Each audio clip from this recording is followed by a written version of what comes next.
सुबह सोचा एक सिंपल चेयर बना लूंगा रे। बस 10 मिनट का काम है रे। ब्लेंडर खोला और कॉन्फिडेंस फुल था रे।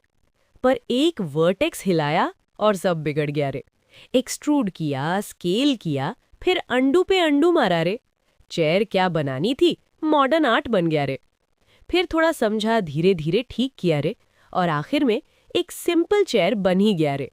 छोटी सी थी पर अपनी मेहनत की थी रे।